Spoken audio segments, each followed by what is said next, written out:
দেওবন্দি উলামায়ে কেরামের সাথে সংশ্লিষ্ট যতগুলো রাজনৈতিক সংগঠন রয়েছে তার মধ্যে সর্ববৃহৎ রাজনৈতিক সংগঠন ইসলামী আন্দোলন বাংলাদেশ।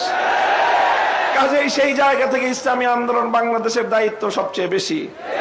আলহামদুলিল্লাহ, আমি সাক্ষী দিচ্ছি লাখো জনতার এই মজমায় আমরা হযরত পীর সাহেব চরমনায় সৈয়দ রেজাউল করিম সাহেব হাফিজাহুল্লাহর মধ্যে সেই উদারতা এবং সেই আন্তরিকতা আমি প্রত্যক্ষ করেছি, আমি সাক্ষী দিচ্ছি। এই জন্য আমরা আশাবাদী আগামী দিনে ইনশাআল্লাহ আমাদের ঐক্য প্রতিষ্ঠিত হবে।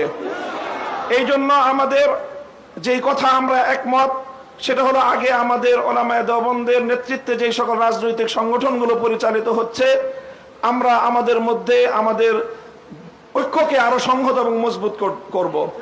ইতিমধ্যে আমির হেফাজত আল্লামা শাহ মুহিবুল্লাহ বাবুনগরী হাফিজাহুল্লাহর পক্ষ থেকেও আমাদেরকে সকল সংগঠনকে এই দাওয়াত দেওয়া হয়েছে। কাজী ইনশাআল্লাহ আমরা আশা করছি যে অদূর ভবিষ্যতে অনতিবিলম্বে আমাদের ঘরানার সবগুলো রাজনৈতিক সংগঠন আমরা সীসাডালা প্রাচীরের মতো ঐক্যবদ্ধ হব। এরপরে বাংলাদেশে অপর তিনটি ইসলামী ধারাকেও রাজনীতির ক্ষেত্রে আল্লাহর জমিনে ইসলামী হুকুমত কায়েম করার জন্য তাদেরকেও আমরা তাদের কাছে দাওয়াত নিয়ে যাব ইনশাআল্লাহ। সেটা হলো, একদিকে বাংলাদেশে আরেকটি অঙ্গন রয়েছে আহলে হাদিস সম্প্রদায় হিসাবে বিশাল একটা সম্প্রদায় বাংলাদেশে রয়েছে। আমার যতদূর জানা তারাও এই বিষয়ে বর্তমানে অতীতের যে কোনো সময়ের তুলনায় উদার দৃষ্টিভঙ্গি লালন করছেন।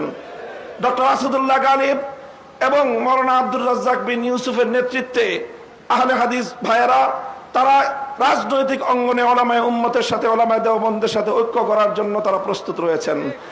আমাদের আরেকটি অঙ্গন রয়েছে যাদেরকে আমরা সুন্নি বলে জেনে থাকি, সেই সুন্নি ভাইয়েরাও আমি আশা করি এবং আমার কাছে যতটুকু ধারণা তারাও ঐক্যের জন্য প্রস্তুত রয়েছেন।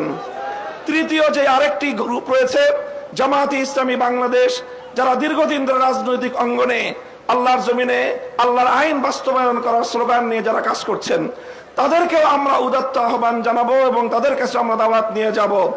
এইভাবে উলামায়ে দেওবন্দ যদি ঐক্যবদ্ধ হয়ে আহলে হাদিস সুন্নি জামায়াতে ইসলামী সহ ঐক্যবদ্ধ হতে পারে, বাংলাদেশের উম্মতের উলামায়ে কেরামের কাছে জিজ্ঞাসা করা ছাড়া কোন রাজনৈতিক সিদ্ধান্ত গ্রহণ করা যাবে না। বাংলাদেশ ইনশাআল্লাহ আল্লাহর নিজাম অনুযায়ী চলবে, কোরআনী শাসন বাস্তবায়ন হবে ইনশাআল্লাহ। সেই দিন আমরা দেখতে পাবো, আমাদের হায়াতে আমাদের জীবদ্দশায় দেখতে পাবো।